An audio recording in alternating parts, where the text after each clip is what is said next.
c'est très bon pour moi de dire j'ai abandonné parce que j'avais fixé des règles et ça ne rentre pas dans mes règles. Et c'est très bien parce qu'à la fin, tu peux abandonner et en disant je suis OK sur mon estime de moi parce que je m'étais fixé des principes comme un entrepreneur en disant à tel niveau de perte, à un moment donné, je coupe cette activité. C'est le système nerveux qui est plus dépensé pour du sport que le système musculaire.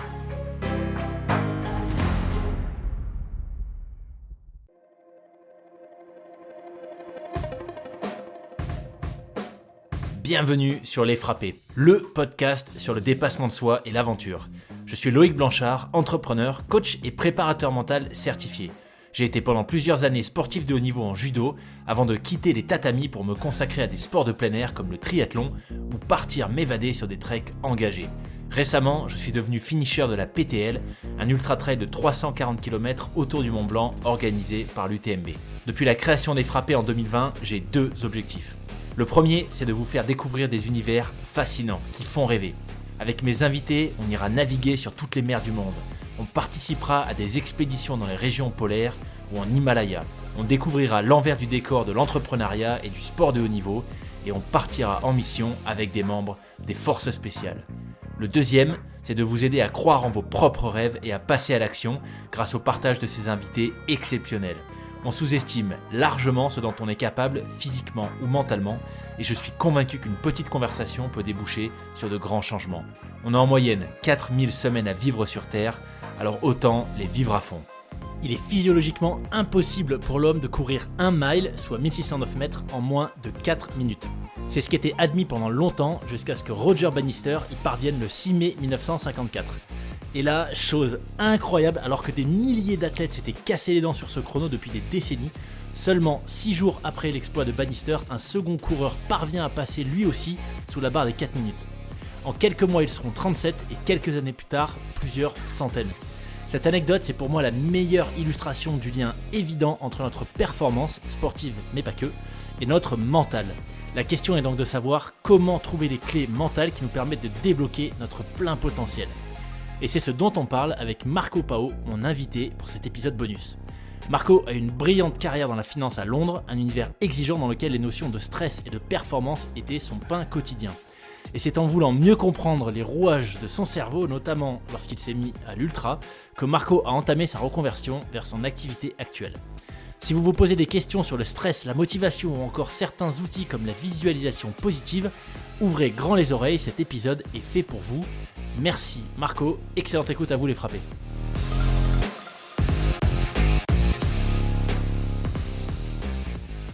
Bienvenue Marco sur le podcast. Bonsoir Loïc. Ravi de te recevoir. C'est vraiment intéressant parce que quand tu m'as contacté, j'étais en train de faire un peu un retour sur le sujet de la prépa mentale, de revoir mes programmes, etc. Donc ton message est vraiment tombé à point.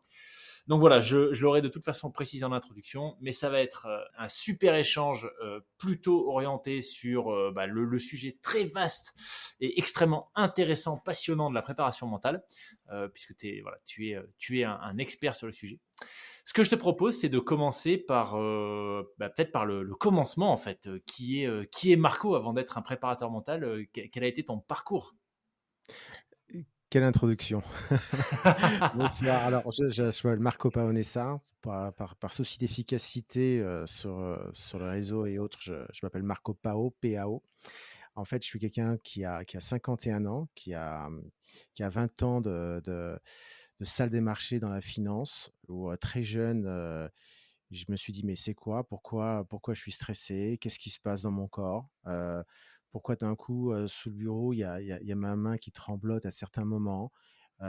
Passionné aussi par le sport et le sport d'endurance, et à faire différentes courses de longue distance comme le marathon des sables, le Diagonale des Fous. Je me posais des questions, mais comment ça fonctionne exactement? Quels sont les liens entre, le cerveau et le corps? Comment essayer d'y arriver? Et pourquoi, j'ai certaines réactions à certains moments? Donc j'ai commencé un peu à me documenter, puis tout doucement, c'est devenu une passion, sur le stress et on va en parler parce que le stress, on considère que dans un axe, mais nous vivons que grâce au stress et de là, quand on parle de la gestion du stress, on parle aussi évidemment de la préparation mentale. Alors on en parlera dans un instant. Alors aujourd'hui, à côté de Genève, entre Genève et Lausanne, donc en Suisse, je suis thérapeute. relaxologue au sens suisse du terme, donc en médecine non conventionnelle. Et mon travail, tout en étant aussi life coach, va être sur la gestion du stress, alors l'école, au travail, mais je travaille avec des musiciens et je travaille aussi avec des sportifs. Et sur D'accord. la partie life coach, on est plutôt qui sont assez liés parce qu'au final, on peut baisser le niveau de stress d'une personne, mais on en parlera un peu plus tard. Il y a le stresseur et il y a ta perception du stress. C'est 2 éléments différents. Donc comme tu vois, par rapport à tous tes invités que tu as eus, des forces spéciales, des Mike Horn et cetera, bah, la même le même stresseur n'a pas le même impact pour différentes raisons, différentes situations, selon qui tu es. Et tout ça pour dire, parce que c'est aussi un élément, on va discuter, et ce qui est important pour moi, c'est pas, il y a des gars qui sont costauds et d'autres qui le sont pas. C'est que même, Ouais. une personne qui est habituée au combat au quotidien, on peut le surprendre à un moment donné de la journée, et même nous, on peut à chacun, on peut se poser la question, si quelqu'un vous chauffe à 22 heures, est-ce que vous réagissez pareil quand on vous chauffe au réveil à 4 heures du matin? Vous voyez ce que je veux dire? Donc Ouais. même nous-mêmes même dans 24 heures, on peut avoir des réactions différentes, ce qui fait que comme certains de tes anciens invités, il est très intéressant de voir que des fois, il faut vivre les choses pour savoir sa réaction, et c'est pas a priori qu'une personne dit, «Je suis costaud pour ce type de situation» ou pas. Il faut vraiment la vivre et on peut avoir de grandes surprises. Salle des marchés, moi je t'avoue que c'est un univers que je connais assez peu par rapport au stress, puisque ce que je comprends, c'est là où tu as commencé pour la première fois à te poser ces questions. Bah, qu'est-ce qui fait que j'ai cette main qui tremblote, que j'ai le cœur qui s'accélère au moment où je dois prendre des décisions par rapport à des arbitrages, etc. Concrètement, travailler en salle des marchés, est-ce que ça, si tu pouvais nous en parler brièvement, est-ce que ça correspond un peu à ce qu'on voit dans les films, c'est-à-dire un rythme effréné, ça crie partout, des décisions à prendre dans la seconde avec, tu vois, un impact potentiel de l'ordre, je sais pas, de millions de dollars. C'était là-dedans que tu évoluais? Alors, en fait, c'est exactement ça. On va revenir sur le concept du stresseur, du choc exogène et de la perception du stress. Parce que va expliquer que tu achètes et tu vends quelque chose, heu, plusieurs fois dans la journée. Quelle est l'importance par rapport à Hmm. justement un gars des forces spéciales ou un chirurgien ou autre? Voilà, on peut considérer que ça comme de la futilité. Mais quand on met, son travail comme quelque chose de central dans sa vie, évidemment tous ses engagements, tous ses choix, tous ses calculs ont beaucoup d'importance. Donc c'est un monde qui était rapide. Toute une génération, était très intéressée par ces métiers à une époque où c'était très à la voix, on est debout, ça crie fort, et cetera. Maintenant, les choses ont changé pour beaucoup de ces marchés avec l'électronisation, mais aussi la législation. Mais il y avait quelque chose de très, sportif d'une certaine manière. Il fallait être très très vif, intellectuellement, être très rapide, des fois être un petit peu pushy, voire un petit peu bully. Vous pensez que vous avez vendu, mais en fait, quand vous l'avez pas fait, donc vous vous retrouvez dans une mauvaise situation, comment vous devez faire, et cetera. Donc c'est un métier qui m'a passionné pendant des années, car, comme un boxeur, il y avait 10 rounds par jour, donc 10 heures, et pendant ces heures, il y avait des heures hautes et basses, et c'était vraiment très, très physique, par rapport à ça. Bien qu'on reste que debout ou assis. Mais oui, à l'époque, il y avait cette vision, comme on pouvait voir dans certains films, où on était debout, en train de crier, en bougeant les mains, et cetera. Et à 24 ans, c'était pour moi un métier génial avec tout ce que ça considérait, quoi. C'était quelque chose que je voulais. Mais en même temps, quand on le regarde de loin, c'est autre chose que quand on est dedans, en fin de compte, hein, comme dans Ouais. beaucoup de choses, beaucoup de gens qui aiment bien regarder des films, militaires, de guerre, et d'un coup, ils s'imaginent pas la situation quand on est dans un VAB et où les portes s'ouvrent, et on n'a pas dormi depuis un jour, et puis voilà, quoi. Le sport d'endurance, c'est à la même époque que, à la fois professionnellement, Ça tu t'es. ça a commencé. En fin de compte, quand j'ai vu l'évolution de mon corps par rapport à, parce qu'il y a les activités du jour, mais aussi du soir. C'est que le soir, on va voir du monde, on va voir des clients, et cetera. Je voyais que j'allais dans la même direction que mes anciens patrons, qui étaient pas très, très bonnes à force de prendre, de vivre très, très bien le soir, en fait. Donc à un moment donné, je me suis réveillé à reprendre les choses. Donc j'avais commencé par le triathlon à Londres, heu et puis du triathlon, taille olympique, je suis passé à l'Ironman et puis après me suis mis au trail et il y avait toujours une idée que depuis que j'étais ado par rapport au marathon des sables. Il y avait j'avais vu un documentaire, je me rappelle, j'avais 16 ans et je voyais ces gars, je crois que c'était une équipe de Polytechnique qui avait fait ça, qui traversait tous ces dunes et cetera et ben, je me suis dit: «C'est fantastique ces paysages» et puis ils sont semi-autosuffisants, donc ça veut dire qu'on va leur donner que de l'eau pendant une semaine, mais comment on peut faire, quoi? Comment on peut faire? Et cette expérience a été fantastique parce que c'est pas uniquement une question de course à pied, c'est aussi une question d'aventure, c'est une question de préparer son sac, de couper sa brosse à dents en 2, de choisir quelle nourriture ton estomac il va tenir pendant une semaine parce que si, heu, le skipper il tient avec du lyophilisé, peut-être pas toi, heu, parce que tu vas pas tenir. Comment vont réagir tes pieds, avec ces pastilles de sodium qu'on donne. La température, elle est montée à un moment donné à 50 degrés. Tout ça dans un format extrêmement sécurisé, hein. Tu lèves la main, tu as un hélicoptère qui vient te chercher, hein, attention. On n'est pas dans des aventures, comme Mike Horn ou d'autres, sur le pôle Nord, où il y a vraiment des risques, hein. Mais c'était pour moi quelque chose en disant: «Il fallait que j'essaye, quoi». Donc voilà. Ok. Et par rapport à cette volonté de mieux comprendre le lien entre stress, réaction de l'organisme, etc., ou en tout cas gestion du stress, à quel moment est-ce que c'est devenu conscient, que ce soit dans le milieu professionnel ou dans ta pratique sportive? Ah bah, en fait, dès que tu te mets au sport, dès que tu te mets sur du sport d'endurance et de longue distance, tu vois que le gars qui fait ses courses au seuil ou qui fait de la piste, c'est un autre sujet, en fait. C'est qu'est-ce qui fait que tu tiens? Il y a des gars qui Hmm. sont très bons, mais l'estomac, il tient plus. Il y a des gens qui sont très bons, mais les reins, ils tiennent plus. Hem, donc il y a une réflexion à toi en tant que machine qui tient. Au niveau du travail, c'est à un moment donné comment tu arrives à survivre. Tu vois que ça te tape dessus, en fait. Donc comment tu arrives à prendre une distance par rapport à tout ça et à revoir les choses?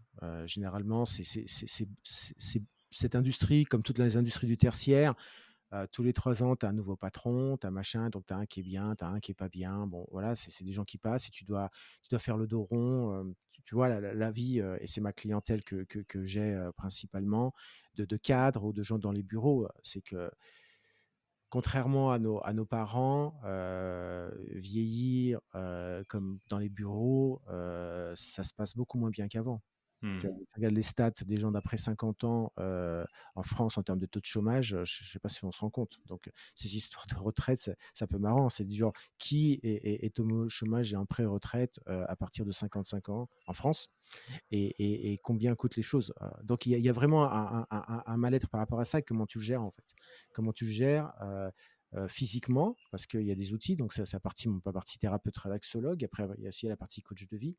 Mais pour répondre directement à ta question, très rapidement, tu vois que tu as le sport, mais en même temps, le sport, tu peux pas, il va pas tout résoudre. Il va t'enlever ton petit coup d'adrénaline du moment, mais c'est pas l'unique solution. En fait, généralement, quand je travaille, je donne l'idée vraiment comme un jardin, comme si tu avais un potager. Tu as 2 choses qui font que tu auras de bons légumes dans ton potager. Tu as une parce que tu vas fertiliser la terre et tu auras une bonne terre, très riche, d'accord? Et la deuxième, c'est comment, les fleurs, vont, considérer, le soleil, la pluie et le vent, d'accord? Donc ça veut dire que comment tu es dans ton état, donc je suis bien relaxé et donc par exemple, tu peux aller voir un masseur et toutes les 3 semaines, tu dois aller faire ta séance de massage, mais à un moment donné, tu te restresses au bout de 5 jours. Pourquoi? Parce que ta vision, ta lecture des choses te rend ta vie extrêmement stressante. Hmm.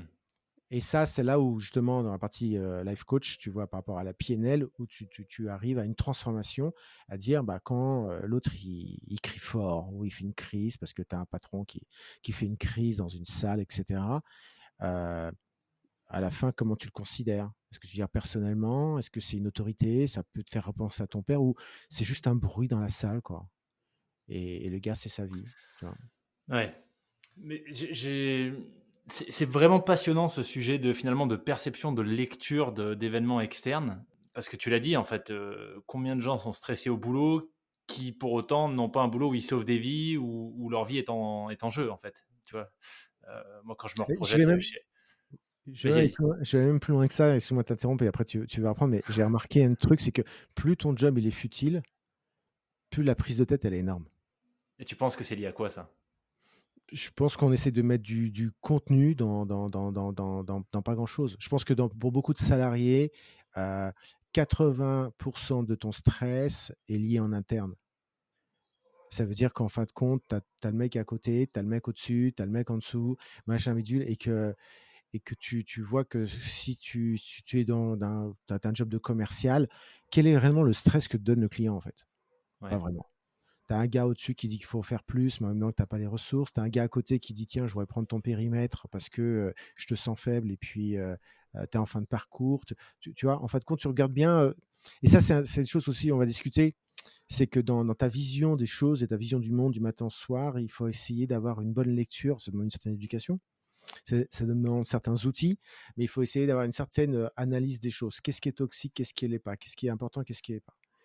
Un Sur quoi gars est-ce que j'ai le qui contrôle? Sur quoi est-ce que j'ai absolument pas le contrôle? Exactement, un gars qui tous les vendredis matins fait un meeting et vient mettre un coup de stress, voilà. Est-ce que ça sert vraiment à quelque chose? Est-ce qu'à un moment donné, ce manager de commerciaux ou d'un autre métier, hein, il a vraiment un impact positif ou pas? Et quand tu es salarié, bah, malheureusement, tu dois dire: «Bah, je dois le subir, en fait». Donc Mmh. on en vient un peu, et c'est pour ça que je suis très intéressé par tout ce qui est, au niveau des applications militaires qui servent beaucoup aussi dans le privé. C'est qu'à un moment donné, quand tu as ces moments, ces entraînements où tu dois subir des choses, tu apprends à les subir en disant: «Je subis, c'est bah, je vais faire le mort, je vais pas essayer de me battre parce que je vais perdre de mes ressources à ce moment-là, et je vais attendre le moment où je vais peut-être pouvoir m'en sortir, mais je vais pas me débattre s'il y a 4 mecs qui me cadrent et qui me bloquent, je vais pas me débattre comme un malade à ce moment-là. Je vais: «OK, Mmh. vous m'avez attrapé et puis je vais pas me fatiguer pour rien, en fait». Mais en effet, c'est vrai que la gestion du stress, est devenue un vrai sujet, ce qui est une bonne nouvelle parce qu'on n'est pas sur des sujets de famine, on n'est pas sur des sujets de guerre. C'est aussi, ça veut dire que nos civilisations, vont s'occuper des problèmes que s'occupaient pas il y a 4-5 générations. Ouais, ouais. À quel Mais moment est-ce que du coup tu t'es dit que bah, tu allais quitter ta salle de marché pour te consacrer pleinement à ce que tu fais aujourd'hui, l'accompagnement de cadres, de sportifs, et sur les sujets de gestion du stress alors là, en on arrive Suisse? sur le sujet des reconversions professionnelles, que c'est un sujet intéressant qu'on traite au cabinet. En fait, compte, il y a eu 2 courbes qui se sont croisées. La première, c'est que on peut avoir des besoins au quotidien. Donc, il y a des gens qui ont des besoins de dire, «Je dois gagner de l'argent, je dois gagner de l'argent et je suis très heureux avec ça», et d'autres qui ont d'autres besoins, et on va à ce grand sujet que je vais me répéter plusieurs fois pendant cette heure, sur le sens. Quel est le sens? Pourquoi tu es là et qu'est-ce que tu veux faire de ça, en fait? Et ce sujet de sens, il est très important, et pour moi, c'est la première brique en préparation mentale. Je me suis inscrit à quelque chose. On parle préparation mentale, on pense souvent au sport, mais il n'y a pas que le sport. D'accord? Ça peut être beaucoup de choses, en fait. Mais la première brique pour moi dans la préparation mentale, c'est le sens. Pourquoi je vais me mettre là-dedans? Pourquoi pendant 6 mois je vais faire quelque chose? Est-ce que parce que j'ai pris 3 bières avec des potes et on s'est fait un pari et j'ai tapé sur la carte de crédit?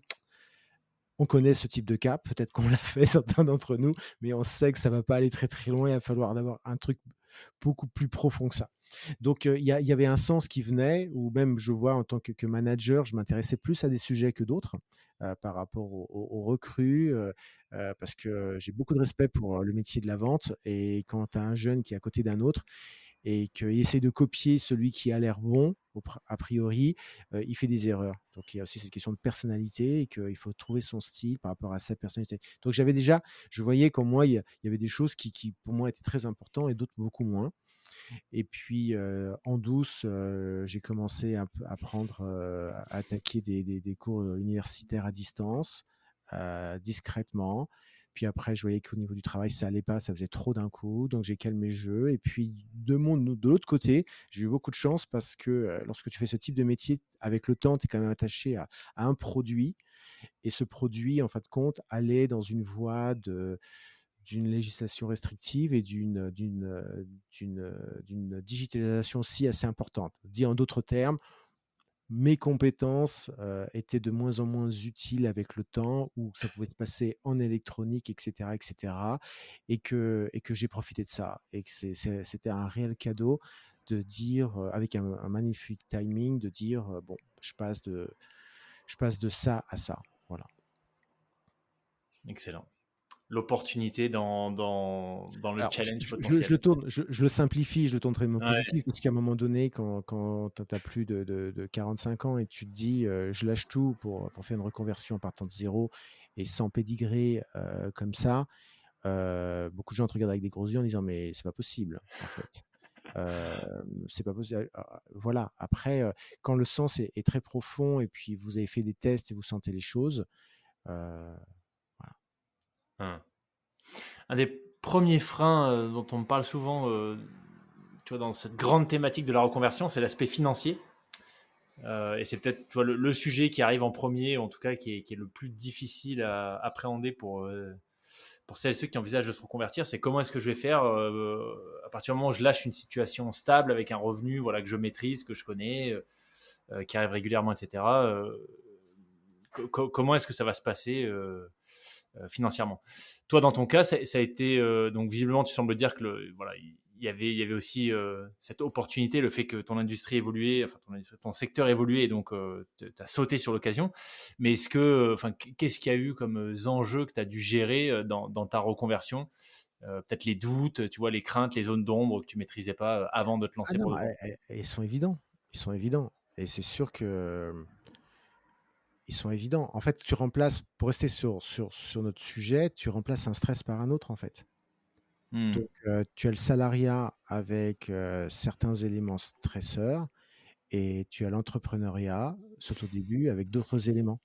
Tu acceptes, et puis on est tous, tu vois, je vraiment cette théorie comme quoi, tu ne demandes pas à un singe de nager, tu ne demandes pas à un oiseau pardon, à un poisson de monter aux arbres, dans le sens où on a tous des compétences et différents types d'intelligence et cetera. Il y en a pas un au-dessus de l'autre, en fait, et je l'avais bien vu à l'armée, quand on s'amusait justement à faire des tests de qui remonte son arme le plus rapidement possible.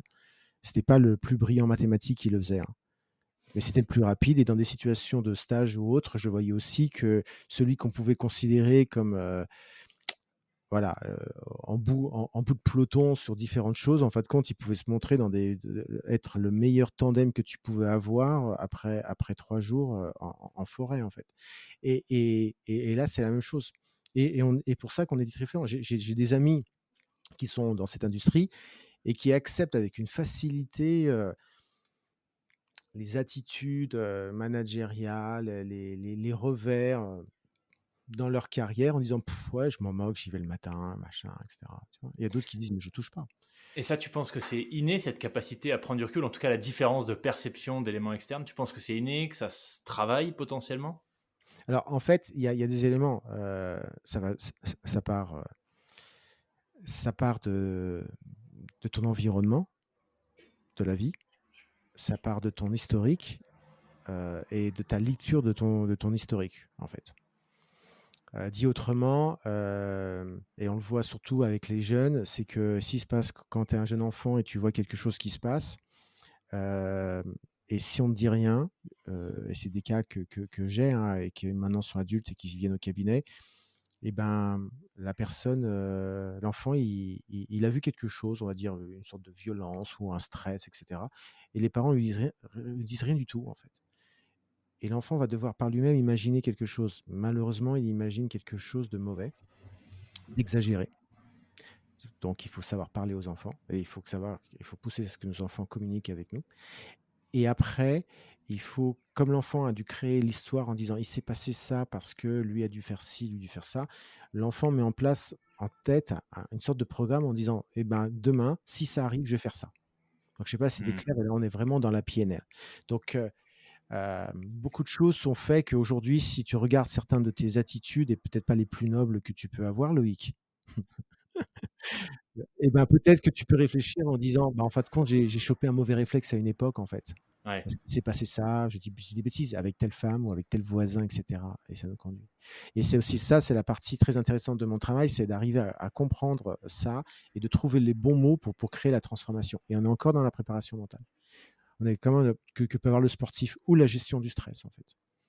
Mais pour revenir à cette histoire de reconversion, je le dis comme ça avec simplicité, mais oui, il y a des moments difficiles, mais tout comme être salarié à 48 balais peut être aussi difficile.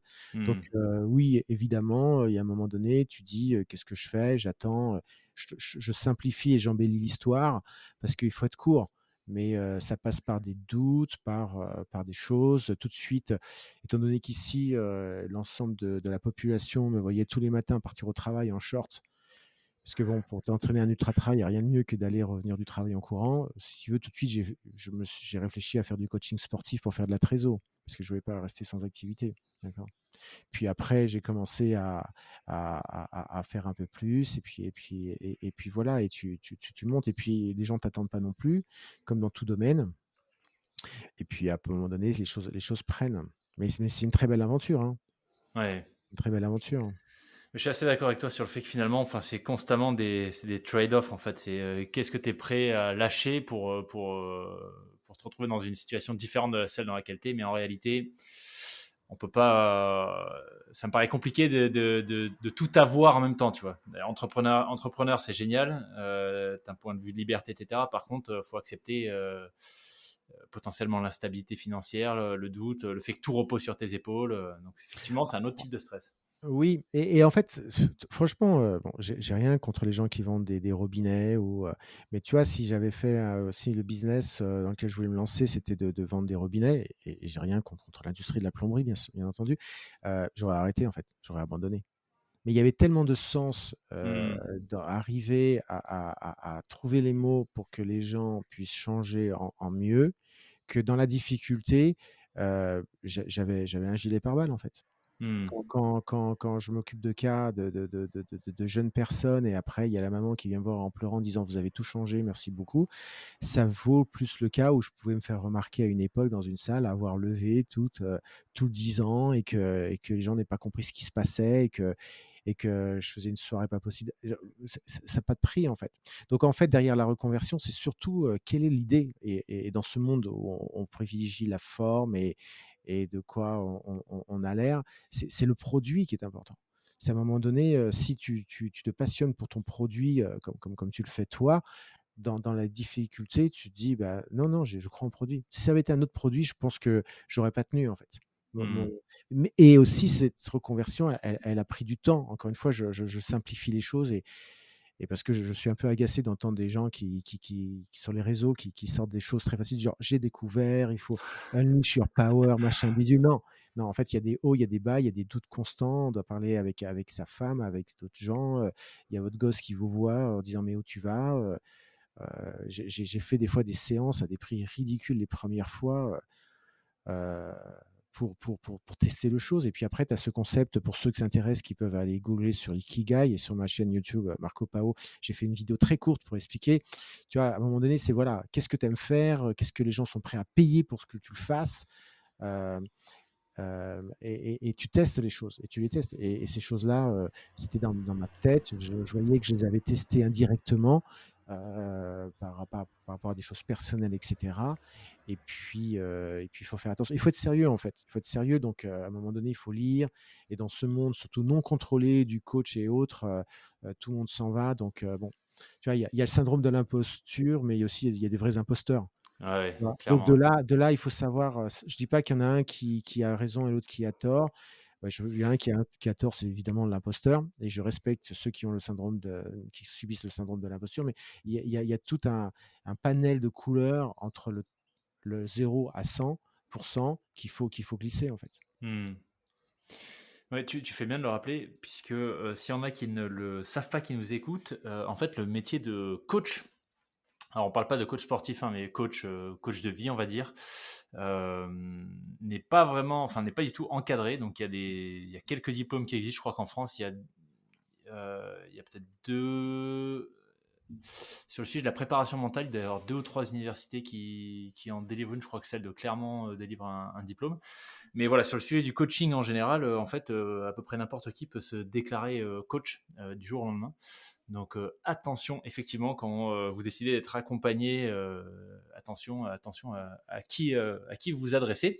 Je mettrai d'ailleurs en description de l'épisode, il y a un site, alors en France,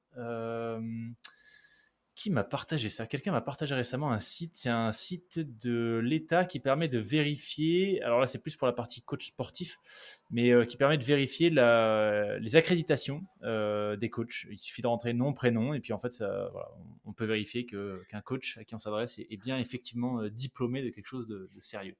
Et bon, là, c'est dans Alors, le cadre sportif. en life coaching, en fait, compte le marché français, suisse, il se distingue par une créditation, une certification. Euh, mais moi, en fait, compte une personne qui m'a pas mal aidé depuis 15 ans. Dans ses livres, dans ses audiobooks, parce que quand tu cours comme beaucoup, on n'écoute pas que le podcast est frappé, mais on écoute aussi les audiobooks. C'était Tony Robbins, en fait. Et Tony Ouais. Robbins, en fait, compte sa façon de parler et sa façon de voir les choses ont résonné en moi et moi, j'ai fait sa formation. Donc, c'est une formation de plus de 100 heures euh, certifiée. Et à côté de ça, il y a des certifications qui sont connues, mais que quand je regardais le contenu, ça aurait été peut-être une assurance d'avoir cette certification, mais pour moi, le contenu ne m'allait pas. Hmm. Parce que j'ai fait cette formation de thérapeute relaxologue en Suisse, et en même temps, j'ai fait ça, donc j'avais cette double casquette, et ça collait plus. Moi, j'ai un avis sur, je ne parle pas de cette certification-là, mais j'ai un avis sur la certification parce que c'est un sujet important. Euh, pour moi, c'est qu'aujourd'hui, il y a quand même un gros business après le business des formations, surtout dans cette période Covid où il y a beaucoup de gens qui ont tenté des conversions. Et ce business de certification, c'est que les certifications, ça sert surtout à une personne, c'est celui qui vend ses certifications. C'est clair. C'est clair. Alors, donc de là, il y a deux choix. Les formations universitaires, si on est jeune, préparation mentale, si on est une jeune personne et on veut faire de la préparation mentale, il y a des formations universitaires, c'est bien. Je suis un produit de l'université en sciences humaines. Euh, Maintenant, si on a une capacité à faire des études, etc., pourquoi pas faire des études de psycho et de glisser après sur la préparation mentale qui donne une double casquette, qui permet que quand on a quelqu'un qui a des soucis qui sont du domaine de la psychologie et qui le bloque, voilà, c'est assez intéressant comme double chat. Je dis pas que le préparateur mental qui est un psy en même temps est constamment le meilleur, mais si la personne, le sujet à des sujets qui demandent à aller voir un psychothérapeute, c'est génial. Voilà. Hmm. Les gens que j'écoute et qui m'aident en prépa mentale, c'est ce domaine-là. Après, c'est toujours une question. C'est je suis jeune, j'ai pas trop de maturité, j'ai pas trop de choses de la vie, j'ai pas, etc. Dans quoi je vais ou pas en fait. Voilà. Mais le business des certifications, elles sont énormes. Les universités le font bien. Je passe toujours un certain temps par jour à coller à des méthodologies parce que life coach, quand les gens me disent c'est quoi, bah, il y a des références. Il y a Milton Erickson, il y a Carl Rogers, il y a évidemment Maslow, etc. Donc en fin de compte, derrière ça, il y a évidemment la personne qui est en face de toi avec qui tu dois être spécifique. Après, tu vois qu'il y a des méthodologies, comme par exemple par rapport au deuil, tu vois, il y a des méthodologies à gérer les gens qui se sortent pas normalement d'une situation de deuil. Et puis après, il y a toi et ta façon d'être. Et voilà. Donc après, si tu es un jeune qui commence, tu vas te coller, typique. Le jeune, il va souvent vous coller avec 50 000 tests parce qu'il va rester un petit peu universitaire scolaire. Et celui qui a 30 tonnes de bouteille va glisser un peu plus ailleurs. En tout cas, c'est Hmm. et non, tout ce que je dis, c'est pas des vérités absolues, c'est mon point de vue, c'est ma vision des choses. Et elles sont, on peut les contredire et peut même faire changer d'avis si ce sont des bons arguments. Il n'y a aucun ego que le poids des arguments fasse changer les points de vue. Voilà. On m'avait imaginé quelques thématiques sur lesquelles rentrer un peu dans le détail par rapport à ton expertise. Et l'idée étant aussi que voilà, ceux qui nous écoutent puissent repartir avec peut-être certaines pistes, certains outils même simples pour pouvoir déjà mettre un premier pied dans le domaine de la préparation mentale. Le premier sujet, c'était le lien entre la respiration et le stress. Comment est-ce que toi, tu le synthétiserais, tu la synthétiserais cette relation?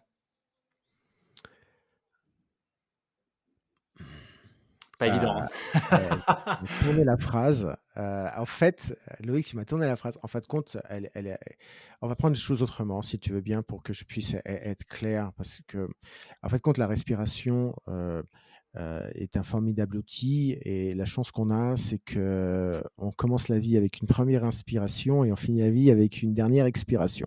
Donc, on l'a tout le temps avec soi.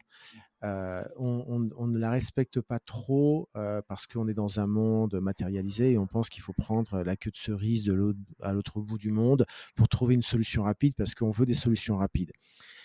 La respiration, en fin de compte, est une chose qui, d'un point de vue physiologique, nous permet de nous amener des choses positives pour notre corps par l'oxygène et nous sortir des choses qui sont plutôt du domaine du déchet, entre autres. D'accord.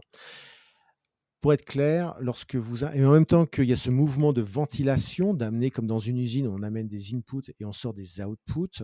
Euh, euh, Quand on inspire et quand on expire, on utilise notre système nerveux. Lorsque quelqu'un rentre dans mon cabinet, il peut me parler, mais 40% de ma concentration va être sur le mouvement de son sternum. Bref, comment la poitrine bouge. D'accord. Parce que quand on est très stressé, en fin de compte, on n'est plus dans une ventilation normale.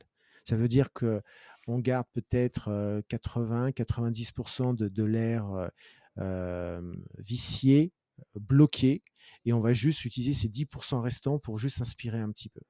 D'accord. Avec Parce une que dans le temps respiration très haute, c'est ça, hein? très, très limité, très haute, parce qu'en fin de compte, comme dans un système de noyade, on dit j'ai peur de tout vider, en fait. J'ai peur de tout Mmh. vider mes poumons. Lorsque tu inspires, tu actives le nerf cardiaque. Le nerf cardiaque, c'est celui qui va amener toute ta partie active, combat, action. Lorsque tu expires, tu vas plutôt activer le nerf vague, celui qui est plutôt dans la récupération et le repos. Je schématise au maximum pour rendre les choses Mmh. simples et automatiquement, je suis un petit peu simpliste. D'accord. Quand Donc là, on a j'inspire, déjà le distinguo entre système nerveux parasympathique et sympathique, hein, dans ce que tu viens de dire. exactement. En fin de OK. compte, dans ce système nerveux autonome, il y a ce courant sympathique et parasympathique. Lorsque j'inspire, je vais plutôt activer la partie où je demande à mon corps d'être dans l'action. Et lorsque j'expire, je vais plutôt demander à mon corps d'être dans le repos et dans la partie parasympathique. D'accord. Et avec le stress et étant souvent aliéné par le travail et autres, on ne fait plus attention à soi, en fait. On fait attention à sa spreadsheet Excel ou si on est un artisan, à son produit, aux meubles de l'ébéniste, au pain du boulanger, etc. Mais à tout moment, il faut arriver à respirer de la meilleure façon qui soit, c'est-à-dire sans entrer dans des trucs techniques et longs, à dire j'essaie de vider mes poumons sans avoir l'air d'un fou et j'essaie de les remplir normalement à un certain rythme. On arrive au concept de la cohérence cardiaque, qui est très facile à comprendre. C'est qu'en respirant, et je vous invite à le faire en fait, en respirant à un certain rythme, qui est de 6 respirations par minute, donc 5 secondes d'inspiration et 5 secondes d'expiration. D'accord, pendant 5 minutes et vous le faites 3 fois par jour, pendant 10 jours et après vous me recontactez Loïc et vous me dites votre retour et ben, vous arrivez à un équilibre de votre système nerveux autonome. En fait, compte rapidement, l'histoire de Harry un système nerveux autonome, c'est celui qui va plus ou moins gérer le stress et la respiration, c'est une sorte de cheval de Troie qui nous permet c'est la seule façon d'impacter notre système nerveux autonome. De là, en respirant à ce rythme, on rentre en cohérence avec le rythme de notre cœur qui, à la normale, est à 0,10 Hz par minute. Pour faire court, tentez 3 fois par jour, et c'est le principe de David Auer 365, d'inspirer 5 secondes, d'expirer 5 secondes pendant 5 minutes. 3 fois par jour. 3 fois par jour. 6 respirations par minute pendant 5 minutes. C'est le principe 365. Alors ça amène quoi? Ça amène qu'en fin de compte, on arrive à un équilibre de notre système nerveux qui nous permet que lorsqu'il y a quelque chose à faire, il y a une action nécessaire, j'ai une capacité à l'accélération. Donc, imagine, tu peux te mettre à sprinter en moins d'une seconde. Tandis que si tu es bien usé, fatigué, tu dis: «Attends, il faut que je cours 10 minutes avant de me faire un sprint». Et quand tu es au top de ton sprint, donc très, très fatigué, tu arrives à retrouver ton calme aussi très rapidement.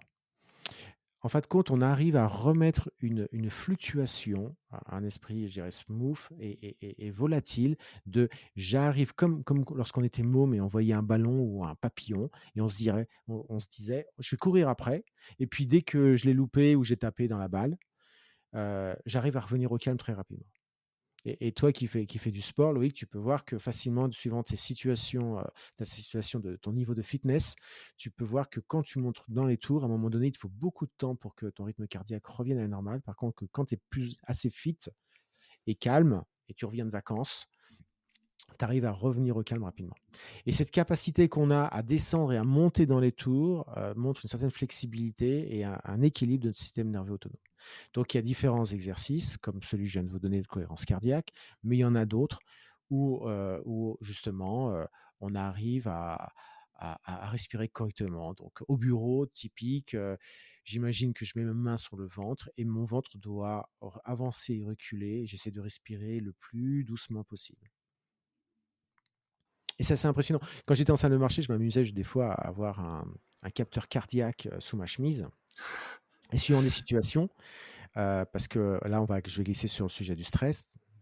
En étant assis, mon rythme cardiaque pouvait changer de 25 battements par minute.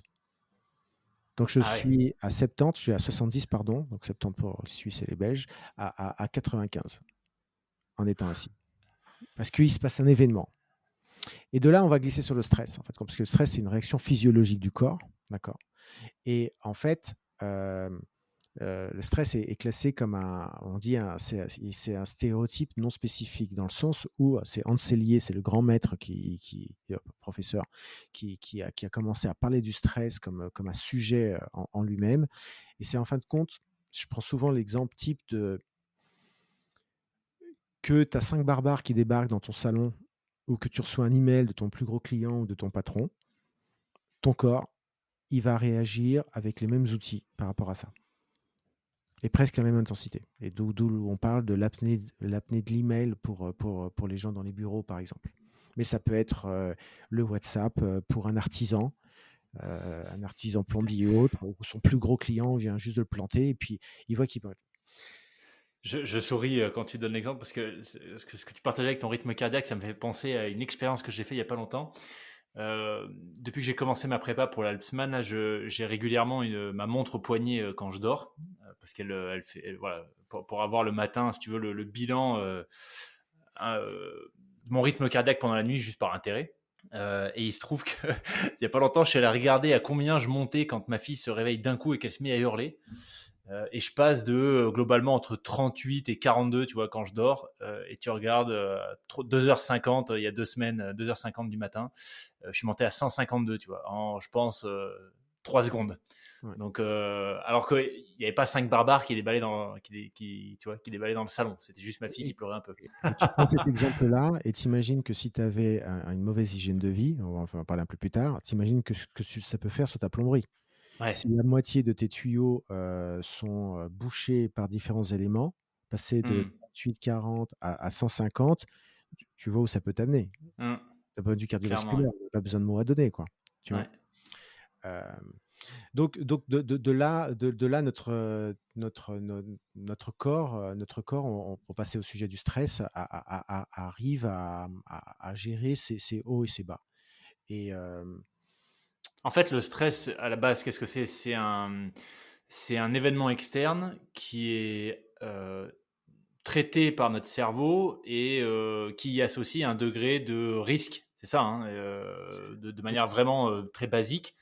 Et si le risque qui est évalué par le cerveau est important, à ce moment-là, et ben c'est là où il y a les mécanismes physiologiques qui se déclenchent. Là, je ne sais pas si c'est là qu'on peut parler de somatisation, mais où en gros le corps se met en mode, ok, là s'il faut m'enfuir, s'il faut me battre, s'il faut, physiologiquement, je suis prêt. Le rythme cardiaque est accéléré, les pupilles sont dilatées, ma respiration est accélérée, donc mes muscles, s'ils ont besoin, ils sont oxygénés. En fait, c'est un peu ça, hein. C'est un événement extérieur, il est analysé, il y a des réactions physiologiques en anticipation de quelque chose. Exactement. Ok. Maintenant, je vais prendre ça sous un autre. Tu as tout à fait raison, Loïc. Et maintenant, je vais prendre ça sous un autre angle. Euh, Parce que derrière ce mot-là, on colle quelque chose de négatif. Mais nous ne sommes que stress. À tout moment, à chaque seconde, ton corps a des milliers de constantes. Ton taux de sucre dans le sang, ta température, le pH de chacun de tes tissus, parce que le pH de ta peau n'est pas le même le pH qu'il y a dans ton estomac. Et ton corps essaye d'amener toutes ces constantes à une certaine normalité. Et c'est dû au processus de stress qu'on est constamment dans des variations, parce que toutes ces variables ne sont pas au milieu à chaque fois.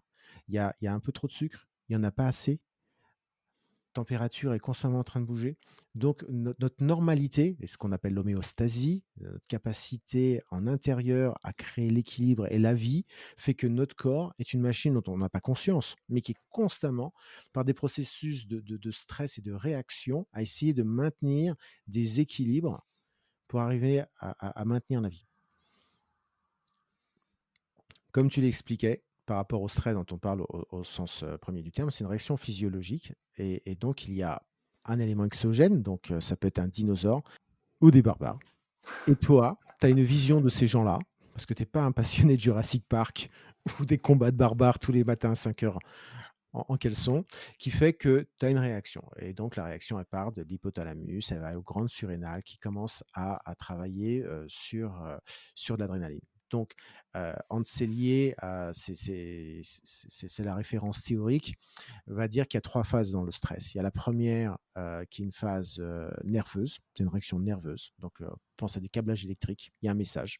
On appuie sur un interrupteur, poum.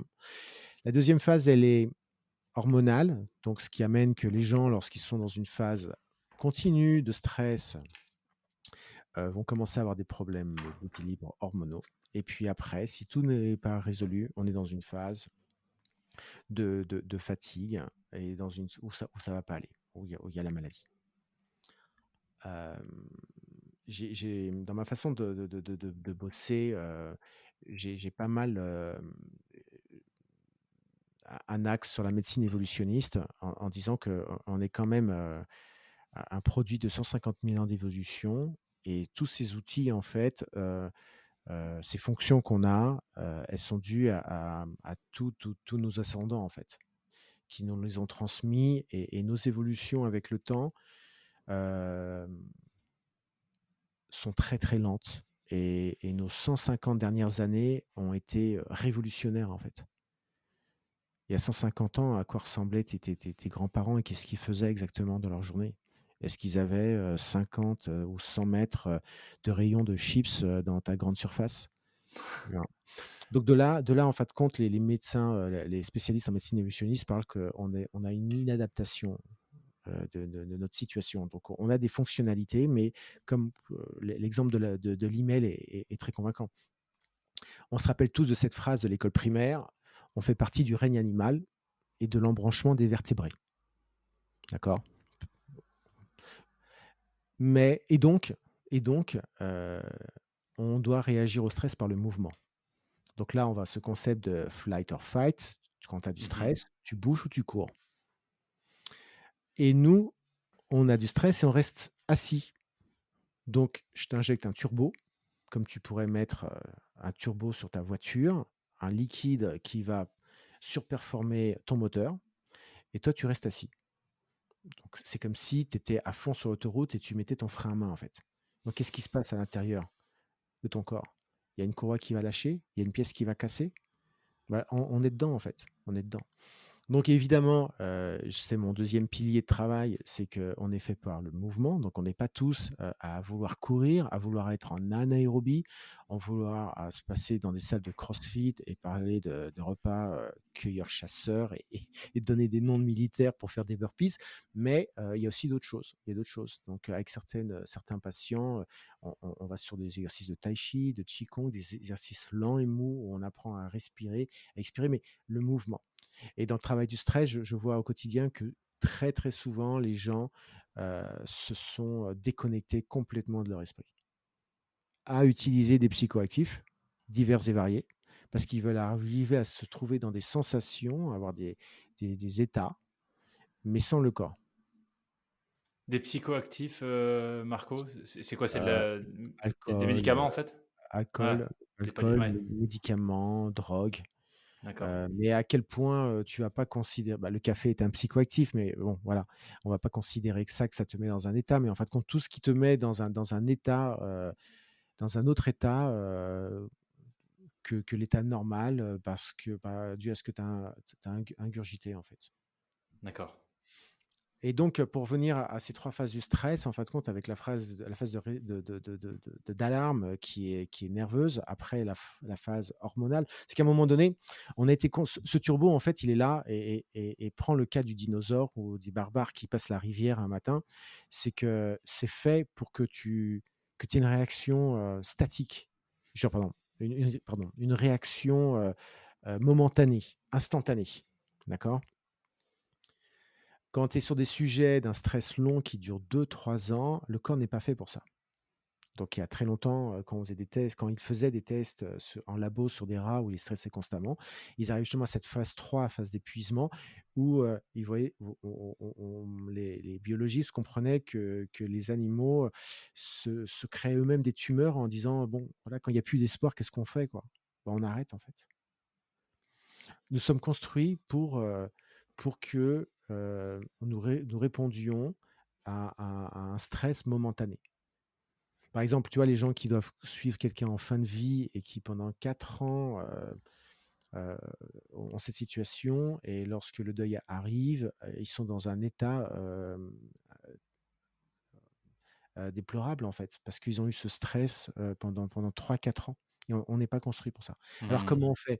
Ça veut dire qu'à un moment donné, on doit prendre, les sujets graves de la vie, les obligations, les responsabilités et puis à un moment donné, il faut se trouver ces moments à se dire: «Je me reconstruis» et c'est là où je reviens, je reviens un peu au système nerveux autonome. Souvent, je donne l'idée que, le système nerveux autonome, donc il y a le courant sympathique, le stress et le courant parasympathique, la récupération. Quand une vanne est ouverte, l'autre est fermée. Dit OK. autrement, vous avez un entrepôt. Le stresseur, c'est de mettre des cartons dans l'entrepôt, courant sympathique. Le déstresseur, la récupération, c'est qu'il y a un autre gars qui va vider les cartons de l'entrepôt. D'accord. Qu'est-ce qui se passe dans le cas de maladie? C'est que je charge l'entrepôt de cartons et je remplis l'entrepôt de cartons. On arrête et la personne qui doit s'occuper des cartons, elle vous dit: «Il y en a trop». Donc, qui connaît pas des amis qui, lorsqu'ils sont en week-end, sont malades après des semaines de travail? Que C'est clair. lorsque c'est le moment des vacances et je Ouais. parlais de ceux qui se chopent un cancer dès qu'ils sont à la retraite. On appelle ça l'hypersympathicotonie. Donc constamment dans sa vision et attention, hein, le sport est un stresseur. Le sport n'est pas du parasympathique, hein. Quand tu fais du sport, tu te stresses. Mais c'est parce qu'il y a un moment de récupération très important et très intéressant que ça finit globalement comme quoi on va considérer le sport comme un déstresseur. Mais si tu te fais des séries de côtes et cetera, tu vas utiliser toute la partie, sympathique de ton corps et c'est ta récupération et d'où l'importance pour les sportifs à comprendre l'importance de la récupération dans un processus Mmh. d'adaptation linéaire que, il faut savoir se reposer et d'où aussi ce qu'on traite au cabinet, des sujets comme le sommeil, parce que qui dort mal et ce qui peut être considéré comme une torture dans des cas militaires d'empêcher, de faire dormir quelqu'un pendant 3 jours, vous faites dire n'importe quoi il y a le même cas par rapport à toute cette partie, déstressante. Donc pensez toujours que quand vous êtes dans des cas de stress, vous dites: «Là, j'ai mis 3 cartons, il faut que je fasse un break», pour tenir sur la longueur et quand, vous dites: «Non, non, ça va tenir», non, ça va pas tenir. Maintenant, c'est vrai qu'il y a cette perception du stress, c'est que si toi tu vois une araignée, moi, quand je la vois, je peux réagir autrement et c'est cette perception du stress qu'on parle et qu'on va même jusqu'à de l'épigénétique où ça va taper justement sur les chromosomes que, les télomères, qu'à un moment donné, ta perception du stress, diminue la taille de tes télomères et donc dans ton ADN et donc ta reproduction des cellules se fait de moins en moins bien et c'est assez Alors intéressant. ça Ça, c'est absolument fascinant. Je l'ai découvert il y a pas très longtemps parce que justement, je suis en train de, je m'apprête là au moment où on enregistre, je m'apprête à monter à Paris pour suivre une formation avec une de mes anciennes invitées, Emmanuelle Aliwa, qui est israélienne et qui est habilitée à délivrer une formation en français qui s'appelle le 6C, qui est un protocole à la base de déchoc de l'armée israélienne, donc Ouais, pour prévenir les troubles de stress post-traumatique. ouais. Et donc dans cette formation préalable là, que j'ai suivie, elle parle de ça justement, du fait que le stress peut... on s'est rendu compte que ça pouvait aller jusqu'à modifier l'ADN et même que ça se transmettait jusqu'à 3 générations à plus Exactement. et plus. Ouais. Et ça, j'ai trouvé ça absolument hallucinant. Tu vois, elle donnait l'exemple une grand-mère qui a été violée. Ben, en fait, on retrouve des traces dans l'ADN de la petite fille, Mmh. ce qui est Alors, c'est ça. qui est quand même Alors, complètement hallucinant. la référence francophone, c'est Joël de Ronet sur le sujet. Je prépare une vidéo là-dessus parce que c'est fantastique parce que, bon, j'ai 51 ans, donc on m'avait vendu l'idée que l'ADN, c'est tes parents et puis tu pouvais rien y faire. Il y avait un petit côté indéterminisme, passif qui arrangeait tout le monde en disant: «Ouais, c'est pas de ma faute» et en fin de compte, aujourd'hui, dû à des pionniers qui ont commencé ça il y a 20 ans et que tout le monde rigolait, on arrive aujourd'hui, dû à la technologie, à voir que bon, il y a des parties qui viennent, des parents, des grands-parents et autres, mais il y a une autre partie qui vient de toi et qui change même ton toi, en termes de ta reproduction de tes cellules et aussi que tu transmets. Donc c'est beaucoup plus compliqué que ça et ce qui est très intéressant, c'est que par rapport à ce que je fais, c'est que évidemment la perception du stress que tu as a un impact sur tes ADN, ton ADN, donc aussi une transmission. Donc il ne faut pas culpabiliser derrière ça, mais il faut mais il faut voir qu'en fin de compte, on peut modifier les choses et ce qui est encore plus intéressant, c'est que derrière tes 20 000 génomes, tout en restant essayer d'être le plus simpliste possible, tu as des capteurs qui activent et qui désactivent ces génomes suivant ce que tu fais, suivant ce que tu manges, suivant comment tu penses en fait.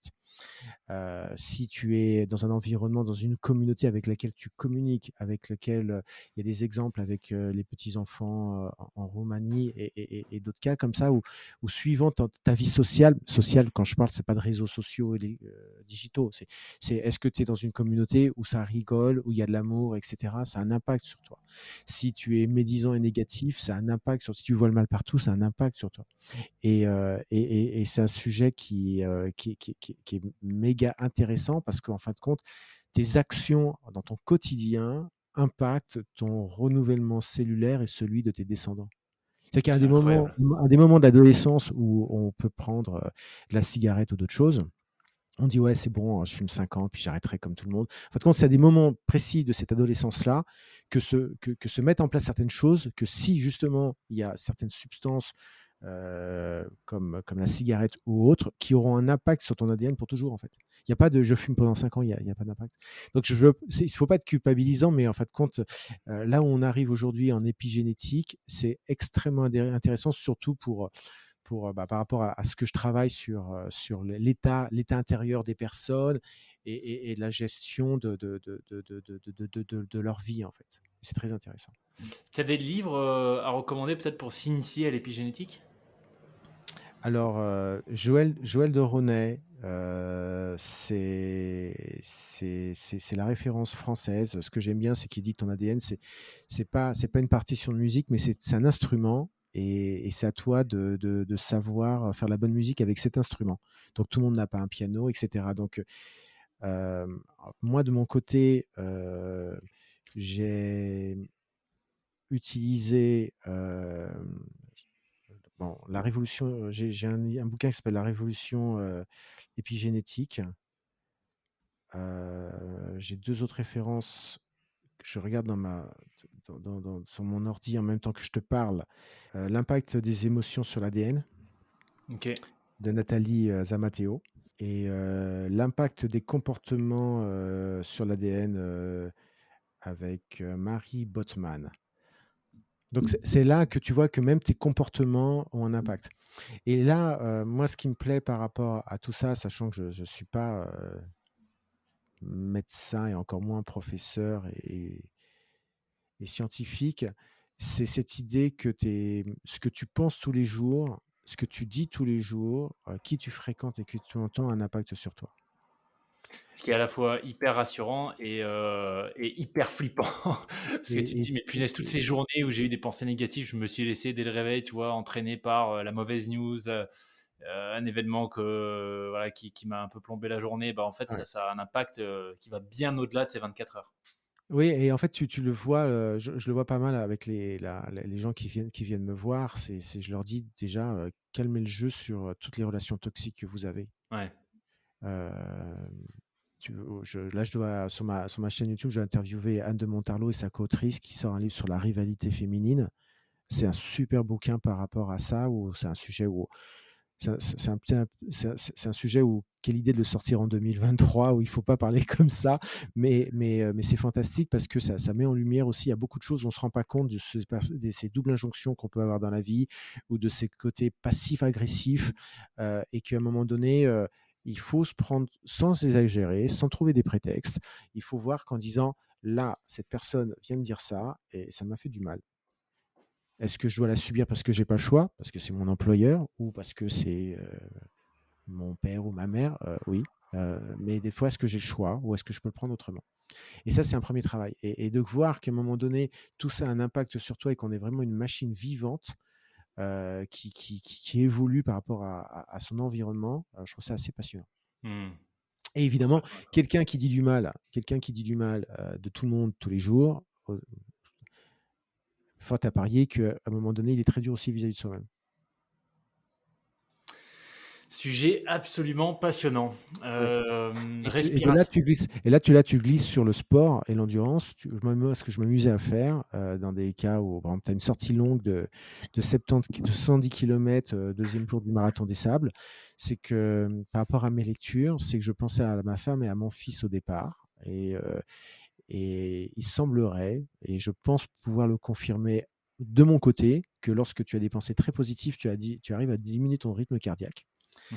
Et qu'à la fin, comme il me fallait de l'influx nerveux et que tu sais que dans le sport, ce qui va nous manquer le plus en endurance, à la fin, c'est de l'influx nerveux et pas de la force musculaire, d'accord? Heu et ben, je pensais à tous ceux qui m'ont énervé, dont à mon patron et cetera et voilà, quand je montais les dunes de sable, je pensais à sa tronche que je devais écraser avec ma basket Excellent. et en fait non mais, c'est franchement, toi qui a fait des épreuves extrêmement longues, des fois quand tu as plus d'énergie, tu te fais un petit scénario dans ta tête, comme quoi il y a un truc qui est très énervant qui arrive, un de tes proches ou autre, mais tu es comme un gladiateur, quoi.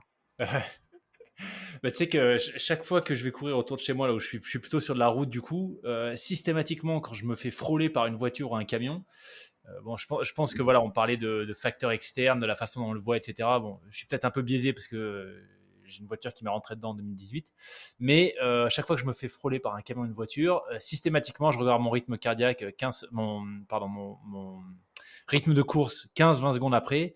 euh, j'ai accéléré, tu vois, énormément, beaucoup trop, sans m'en Ouais. rendre compte. Donc ouais, je suis complètement d'accord avec toi. Un stimuli intéressant. Ok, et ben écoute, donc respiration, stress, on a bien fait le tour. Merci pour ça, Marco.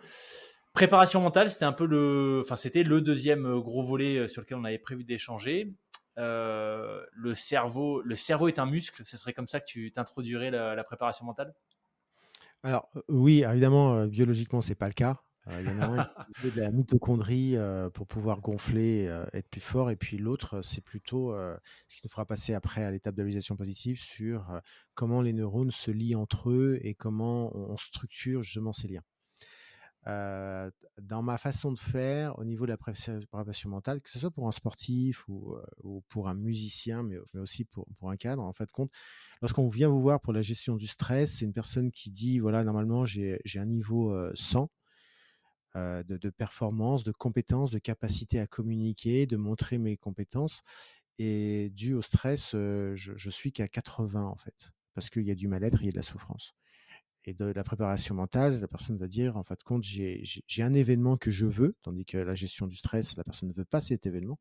Là, il y a un événement que je veux, il y a une compétition, il y a quelque chose que je cherche volontairement et je sais que normalement, je suis à 100 et je voudrais surtout pas être à 90, mais surtout ce que je voudrais être à 120. Donc de là, il faut monter quelque chose en place et comme on a déjà parlé, ma première re pierre, c'est le sens. C'est pourquoi vous voulez faire ça? parce que, lors de cette préparation mentale, il va se passer beaucoup de choses. Il y a des hauts, il y a des bas et si vous êtes un sportif, amateur ou vous êtes un musicien et vous êtes un adolescent de 17 ans qui passe au conservatoire et qui va se taper des moments, difficiles, heu, il va y avoir, il faut avoir des ressources derrière pour tenir ces moments difficiles et quand on met du sens en disant: «Je veux faire ça parce que», et ben, ça nous permet de te tenir, comme un capitaine de bateau, la direction de son navire vers le port.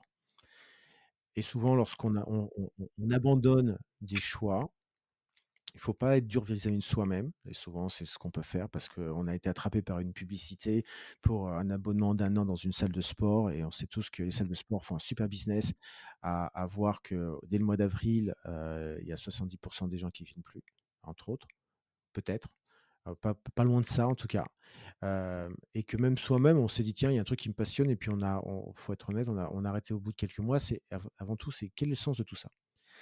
Après qu'on ait trouvé le sens, de dire: «Bah, tiens, je veux me mettre à cette compétition sportive parce que c'est un nouveau chapitre de ma vie. De là, ça va m'obliger à changer mon hygiène de vie, ça va m'obliger à bouger et je dois le faire parce que en fin de compte, quand je bouge un peu, bah, quand je retourne au travail, je me sens mieux avec mes proches et cetera. Tout ça met du sens. C'est pas uniquement dire combien je vais faire sur le prochain 10 kilomètres de Paris. Mais c'est dire qu'en m'inscrivant, c'est aussi moi qui veux changer globalement en disant: «Je Mmh. dois me reconnecter avec mon corps, mon hygiène de vie, mon environnement, mes rapports avec mes proches, avec ma fille, mon fils, ma femme, ou mon mari vont aussi changer parce que je me sentirai mieux dans ma peau». Et là, ce qui est Après le intéressant, c'est que du coup, l'objectif, c'est plus seulement un objectif de résultat, c'est-à-dire, j'en sais rien, tu vas terminer, top 500, au marathon de Paris, mais ça devient un objectif, presque de processus, c'est-à-dire que l'épreuve s'inscrit dans, une démarche un peu plus globale de rééquilibrage de vie, d'améliorer la qualité, de ses en relations et cetera. en fait, si tu regardes, à part celui qui veut faire un nouveau record du monde, celui qui veut gagner une médaille olympique ou le championnat du monde, tout le reste, à quoi sert le sport? Mmh. Il après tu vas me dire, il y a les équipementiers, les sponsors qui sont là pour se gaver parce que tu portes des Air Jordan, tu penses que tu es Michael Jordan. Mais le fait est que non, en fait, il est là pour moi, le sport dans ma vie, c'est une parabole au quotidien. Quand je fais une compétition de longue distance, c'est une vie en soi. Il y a un début, il y a une fin, il y a des hauts, il y a des bas, il y a des amitiés, éphémères. Il y a des trucs où 100 fois je veux abandonner, mais je trouve des petits moyens, des petits trucs pour ne abandonner en disant: «Je vais tenir jusqu'à l'arbre, je vais décompter jusqu'à 20». J'ai pensé à ça, j'ai pensé à des gens qui sont partis, plus tôt que prévu et que qu'est-ce que je vais avoir mal pendant 30 secondes ou pendant 2 heures, et cetera et après tu les appliques aussi dans ton quotidien qui est pas uniquement le travail, mais dans les difficultés que tu peux avoir avec tes proches, tes fins de vie et cetera.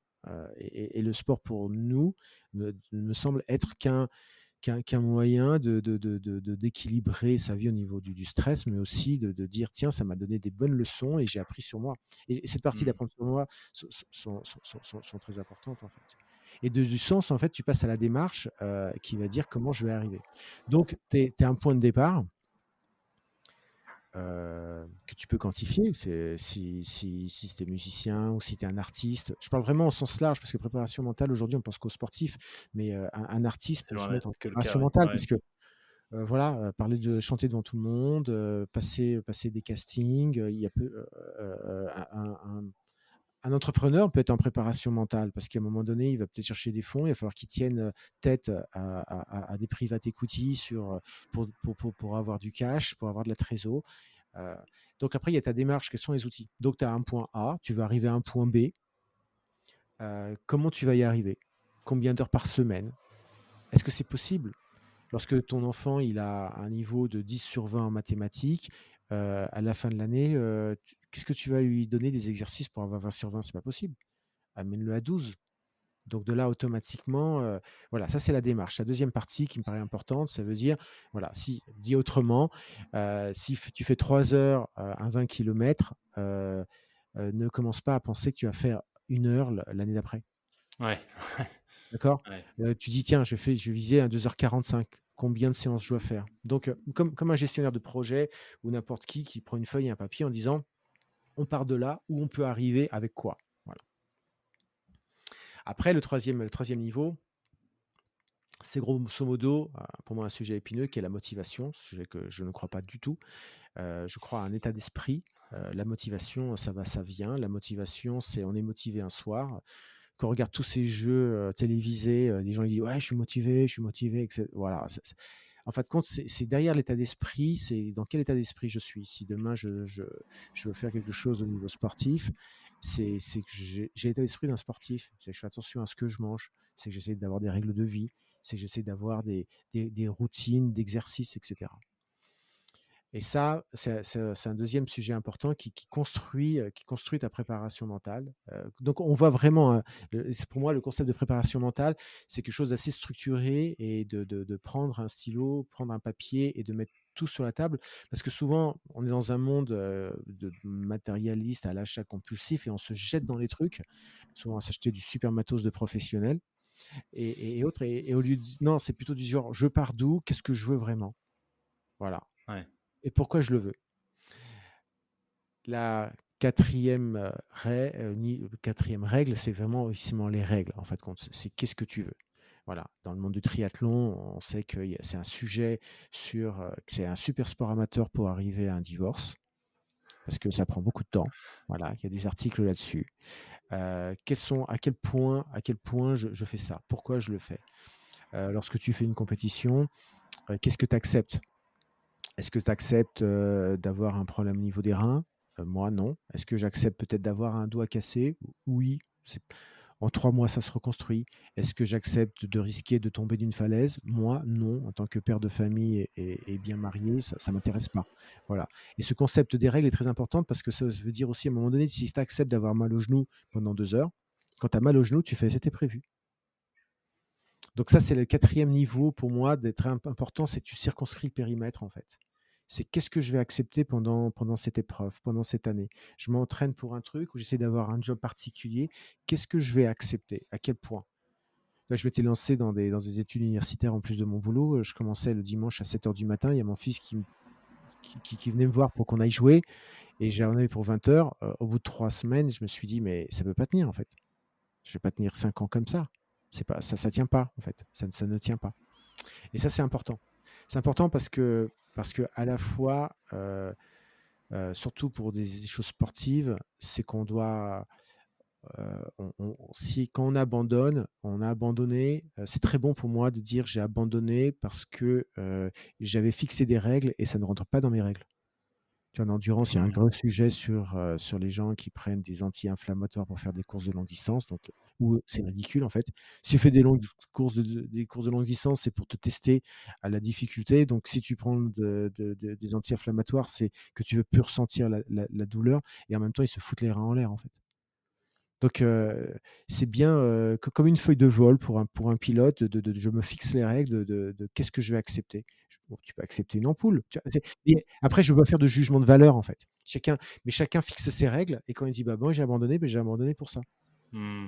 Quand un pro abandonne, facilement à une course, je le regarde pas de haut en disant: «Quel nul». Je dis: «Non, le mec, en fin de compte, il a un sponsor et il doit faire, tant de score dans l'année et là, il sait qu'il l'a pas fait et sa première règle, c'est garder son sponsor parce que c'est ce qui lui permet d'avoir une maison et de manger sa famille». Donc je juge pas.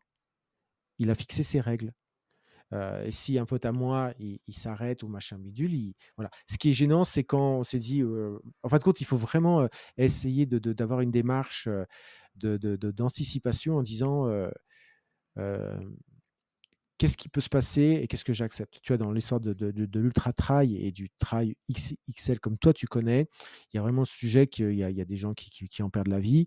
Est-ce qu'à un moment donné, tu te dis: «Je vois plus rien, heu je passe à une falaise, qu'est-ce que je fais? Est-ce que j'y vais à fond parce que je sens qu'il y a un mec derrière moi à 50 mètres et là même l'année dernière, on a entendu des pros un pro sur la TDS marié qui a dit à sa femme: «Écoute, mettons les choses à la bonne place».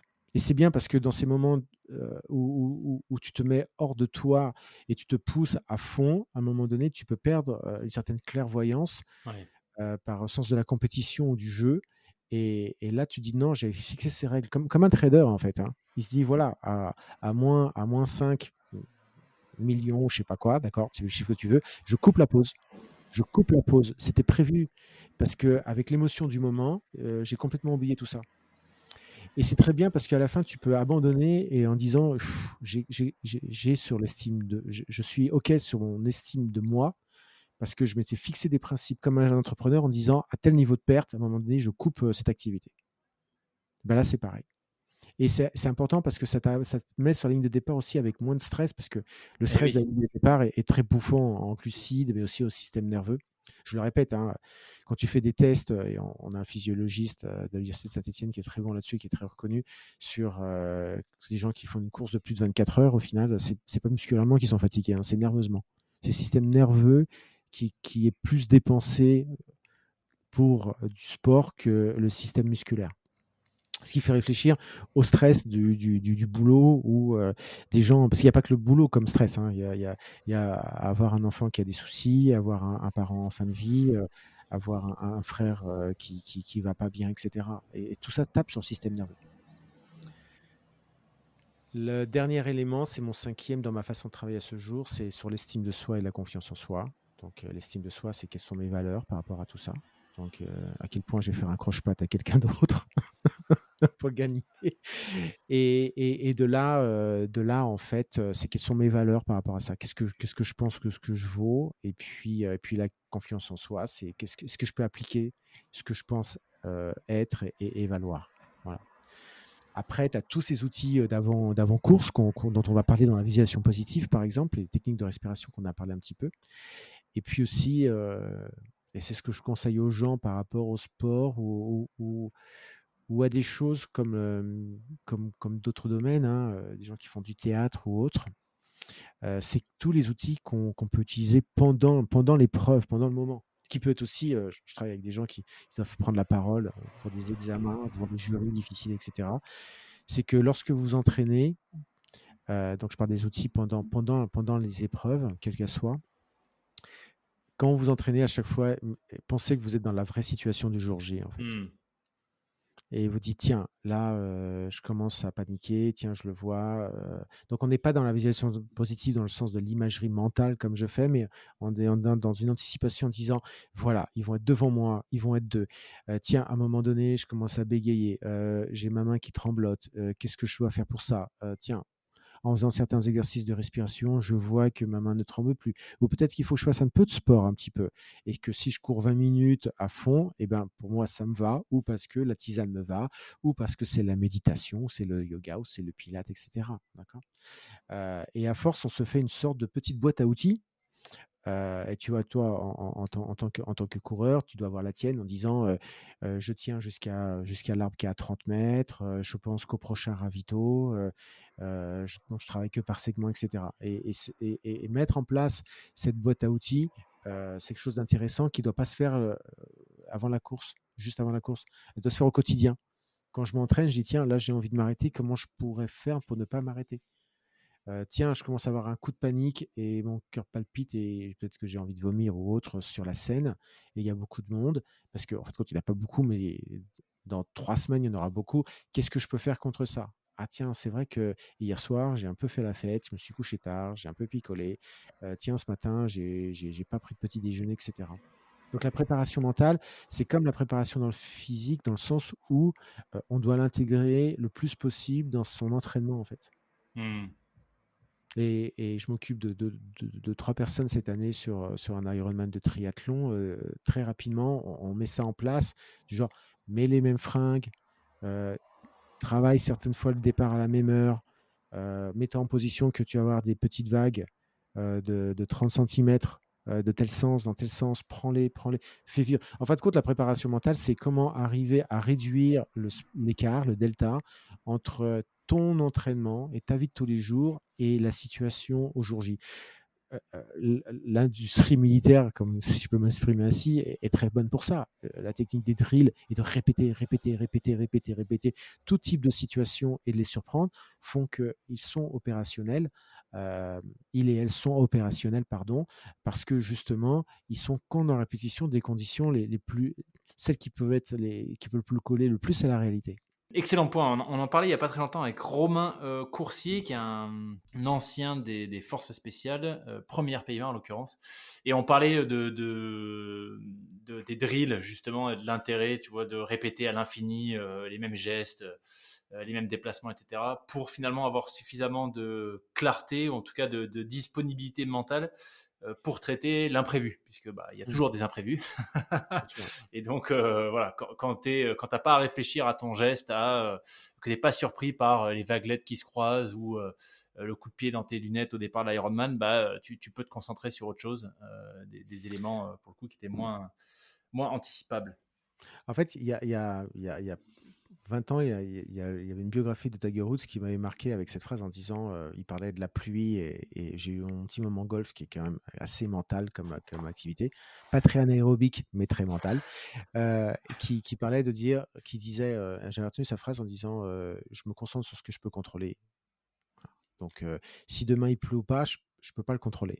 Par contre, de travailler tous les 3 centimètres, sur le green fee en pente et cetera, à gauche, à droite, ça je peux le contrôler et je trouvais que moi, c'est dans mon développement, professionnel, ça m'avait beaucoup aidé à dire: «Ne cherche pas sur ce que tu peux pas contrôler» et dans le Hmm. cas que je travaille sur la prise de parole avec, soit des jeunes étudiants qui étaient assez scolaires et qui d'un coup devaient se mettre à être, beaucoup moins je réponds à des QCM et à parler devant des gens ou des cadres qui sont pas super à l'aise pour parler en public, déjà ils s'enferment dans une pièce et ils commencent à parler debout, rien qu'entendre leur voix, leur résonance, puis devant une caméra et cetera et donc en fin de compte, tu arrives à mettre, heu, à diminuer un paquet de données par rapport au moment où à diminuer en fin de compte le nombre de variables entre ta situation d'aujourd'hui et la situation au jour J. Hmm. Après, si tu es à l'aise avec tout ce que tu peux contrôler, quand il y aura l'incontrôlable, la surprise, la mauvaise nouvelle, tu auras toutes les ressources cognitives et physiques. Ouais, Donc, ouais. bon, pour le cadre ou pour les étudiants ou autres, il aura les ressources cognitives à dire tiens, il y a un imprévu. Mais si tu n'arrives pas déjà à gérer ce que tu pouvais contrôler, tu es déjà épuisé, quand il y a l'événement qui te surprend, ça y est, tu es cramé. Parce qu'en fin de compte, Ouais, t'as pas la ta bande passante capacité pour. cognitive et nerveuse, c'est comme un tank, c'est comme une bouteille d'eau et tu la vides en fait. Ouais. Donc en fin de compte, voilà et vraiment il y a des choses on se rend pas compte et on n'y pense pas, mais il y a un truc où on peut s'amuser à dire: «Tiens, je répète à haute voix, je me mets debout, je me tiens debout et puis quels habits je vais me mettre et puis ils vont être combien? 2 ou 3. C'est quoi? À quoi ressemble un peu moins leur tronche?» et je me visualise comme ça, voilà. Excellent. Oh là encore un sujet absolument passionnant. Tu évoquais la boîte à outils, la visualisation positive, je vais y arriver. Tu le mettrais là-dedans comme un des outils disponibles, ou c'est pour toi quelque chose qui est encore à part? Alors, avant course, il y a ces outils. Pour moi, visualisation positive, c'est un super outil que j'utilise au quotidien, pour, différents sujets, en fait. Hem, En fait, que tu vives quelque chose ou que tu l'imagines, tu actives les mêmes parties de ton cerveau. D'accord? Heu et en t'amenant à visualiser une image en particulier ou une scène particulière et en y adossant des émotions positives, lorsque tu vas te trouver dans la situation, tu te sentiras bien.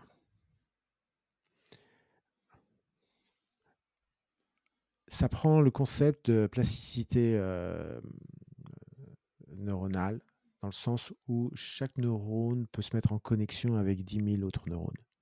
Et selon ce que tu fais, ce que tu penses, ce que tu dis, les neurones vont se connecter. Au début, c'est des structures chimiques plus ou moins temporaires. Et puis à un moment donné, elles vont se fortifier au point même de changer de forme et de OK. lien.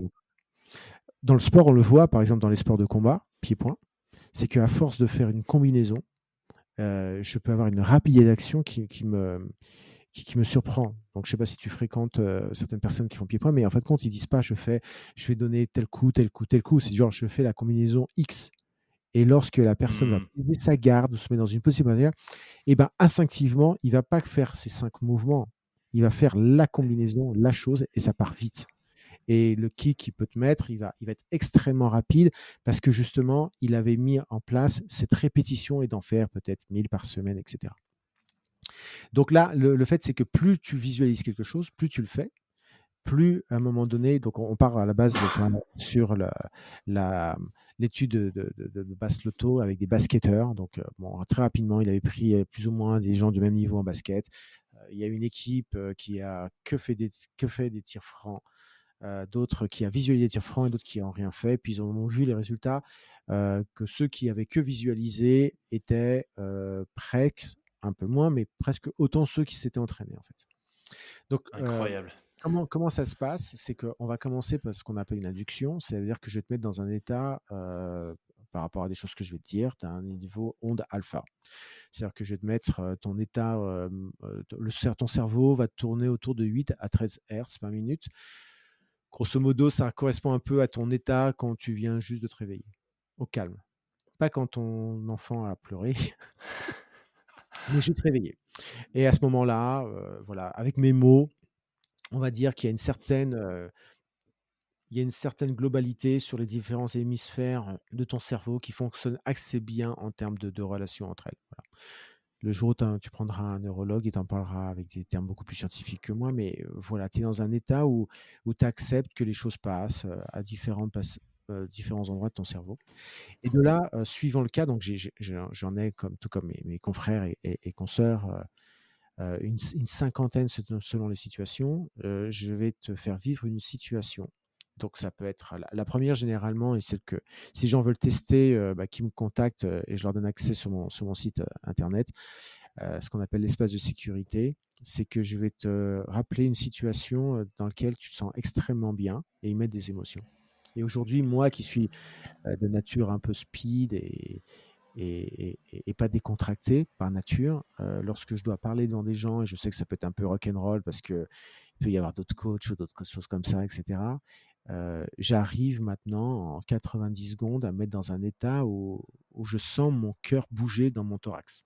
Je sens mon cœur qui bouge, qui grossit, qui diminue. Je suis dans un état parce qu'à force de le faire, je le fais moi-même et c'est vraiment comme la cohérence cardiaque. C'est que vraiment, c'est des outils qui paraissent stupides au premier abord parce qu'on se dit: «Mais c'est pas une pilule, c'est pas un objet, c'est pas un truc qui ressemble à une perceuse qui te tape sur les muscles toutes les 30 secondes». Je me moque pas, mais un peu quand même. Mais c'est vraiment un truc qu'on a entre nous, hein. Et en fait, au fil du temps et des entraînements, vous arrivez à vous mettre dans un état de détente. Donc, il y a l'espace de sécurité parce que souvent, on réagit avec le stress parce qu'on se sent dans une situation d'insécurité.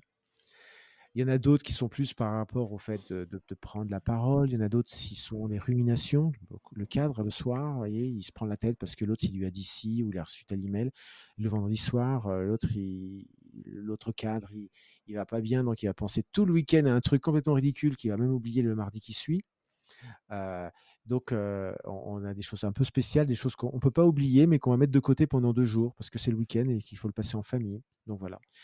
Heu et lorsque on vit ces choses, mentalement, parce qu'on entend ce que la personne va vous dire et vous allez vous imaginer avec une image, et ben, vous allez, activer certaines parties de votre cerveau et ça va faire le même effet que de le vivre. Voilà. Donc, Fascinant.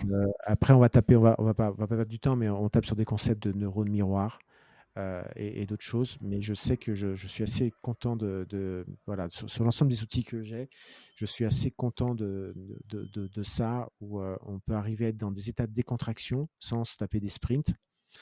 Et c'est très bien aussi pour des gens qui sont à mobilité réduite parce que, ils sont pas du tout sportifs, ils sont abîmés par d'autres choses et cetera. À dire qu'en restant allongé pendant 10 ou 12 minutes, on arrive à un état de calme, impeccable. Incroyable.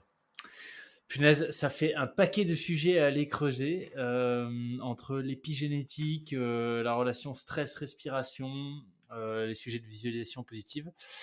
Passionnant. Si les gens veulent te contacter, Marco, pour en savoir plus, le plus pratique, c'est quoi? C'est ton site internet? Alors, le Préparatique, c'est mon site internet, mais avant toute chose, il y a un truc qui, quand tu dis ça, qui me fait penser à, c'est souvent l'introduction que tu as en médecine non conventionnelle, c'est qu'il y a cette légende hindoue qui dit que des dieux ont donné certains dons divins aux êtres humains, aux hommes, aux êtres humains, donc, et, et en fait, ils ont vu qu'ils faisaient des bêtises, donc ils se sont dit, il faut qu'on leur cache. Donc il y en a un qui dit, bah, on va le mettre au plus profond des mers, et puis l'autre dit, non, non, mais ils vont le trouver. L'autre, il dit, mais on va le mettre sur la plus haute montagne. Non, non, un jour, ils arriveront à monter sur la plus haute montagne. Et il y en a un qui dit, je sais où ils iront jamais chercher, c'est au fond d'eux-mêmes. Et en fait, on a souvent toutes nos solutions au fond de nous-mêmes et on s'en Mmh. va chercher des méthodes, des bouquins, des machins, des bidules. Alors, des fois, il faut être aidé par quelqu'un qui a une méthodologie, qui comprend et qui vous donne des outils. Mais souvent, on a les choses au fond de soi. On veut trouver des méthodes pour éviter de faire face aux choses qui piquent, mais malheureusement, il faut y aller. Mais voilà. Donc, mon site internet, pour répondre à ta question, c'est reachyourgoal.ch, donc atteins tes objectifs.ch, reachyourgoal.ch. Puis chaîne YouTube, c'est Marco Pao, et puis sur Insta, c'est Marco 123 Pao, où je mets mes bêtises au quotidien. Voilà, et des petits trucs. Voilà, si je réponds aux questions. Et puis sur mon blog, généralement, je mets les références de pourquoi je dis ça. Et puis voilà. Encore une fois, je suis pas neurologue, philosophe ou professeur. Donc généralement, ce que j'avance, c'est que j'ai pris des références de gens qui ont travaillé longtemps et positivement sur le sujet. Et je serais très content de le partager. Excellent.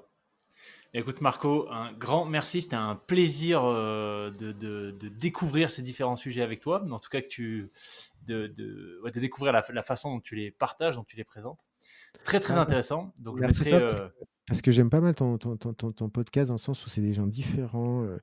Le dernier avec cette personne infirmière était touchant, c'est militaire. Le Anaël, ouais. pompier, euh, la personne qui a parlé du barefoot, ce qui m'a fait acheter ces objets que je dois mettre au pied avec des lacets et que maintenant on me prend pour un pique-nique dans mon village. Donc il y a toujours des personnages assez intéressants et ce qui est bien, c'est que dans ce monde où on veut voir, bon, t'arrives quand même à décrocher des gens comme Mike Horn, mais c'est aussi des gens qui sont pas.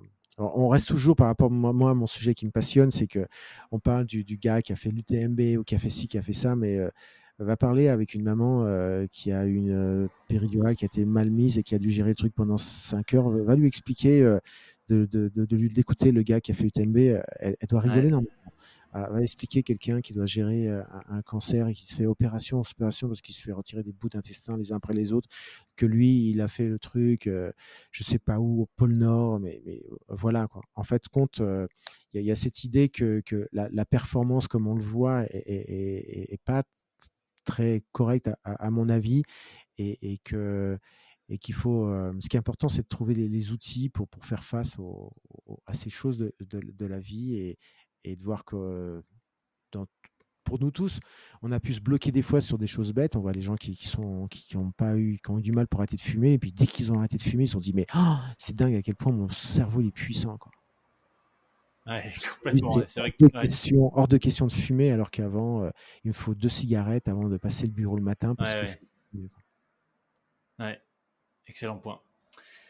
Bah, écoute, merci beaucoup Marco. Ravi qu'on ait pu organiser ça. Je te souhaite une excellente continuation. Et tu ne l'as pas dit d'ailleurs, mais les épreuves d'ultra, il y en a à venir là pour toi ou c'est terminé pour le moment? Alors, je devais faire la Terminorium. euh, Et j'ai un souci au niveau j'avais un œdème sous le pied, et comme c'est une course que je trouve qui est très intéressante, c'est une course ultra qui a c'est la même logique que la Barclay, mais en France, dans la Chartreuse, d'accord. Et j'ai préféré laisser la place à quelqu'un en disant j'avais pas tous les outils, justement par rapport à mes règles, j'avais pas tous les outils pour faire une bonne course, et j'allais pas bloquer un dossard pour ça parce que c'est limité. Donc, ce qui se passe, c'est que le 14 juillet, normalement, avec un très bon ami qui court très très vite, malheureusement, qui a d'ailleurs gagné l'Eco-Trail de Genève, qui s'appelle JP Running, JP.running, on va faire le tour du Mont Blanc de manière autonome. Voilà, je sais pas ce Excellent. que ça va donner. Mais le TMB, en fait, mais c'est un UTMB pour ceux qui ont pas d'argent. C'est que tu te débrouilles tout seul et dès que tu vas à l'épicerie, ça fait ton ravito. C'est une première, ça peut être marrant. Je sais pas combien de temps on va prendre à partir des houches et puis, voilà. Parce que c'est aussi ça l'avantage, c'est qu'on court après un dossard pour dire, à son beau-frère, au repas devant le gigot de dire: «J'ai fait le marathon machin bidule», mais il y a aussi le fait de dire, bah, on va monter tranquillement à 2 sur cette Ouais. montagne et puis, il y a pas de dossard, il y a pas rien et cetera et on va se débrouiller et puis ça, c'est l'avantage du sport en extérieur. Bah, écoute, excellent tour du Mont Blanc. Et puis bah, écoute, peut-être à une prochaine sur un sentier de trail en Suisse ou une rando ou je sais pas, un tour du lac Léman à la nage, va savoir. Pour une aventure. Un grand plaisir. Merci Marco. Merci à toi. Merci beaucoup de ton invitation. Ciao. Merci d'avoir écouté cet échange avec Marco jusqu'au bout. J'espère qu'il aura aiguisé votre curiosité sur le sujet passionnant de la préparation mentale. Cet épisode, comme tous les autres, est diffusé gratuitement. Tout ce que je vous demande, c'est de remercier Marco et les autres frappés qui viennent chaque semaine partager leurs histoires sur le podcast en laissant une note et un commentaire maintenant sur votre plateforme d'écoute. Pensez également à partager cet épisode autour de vous à toutes les personnes qui aiment se dépasser. Merci pour votre fidélité. Je vous dis à la semaine prochaine avec une invitée qui nous fait le récit exaltant de son ascension de l'Everest.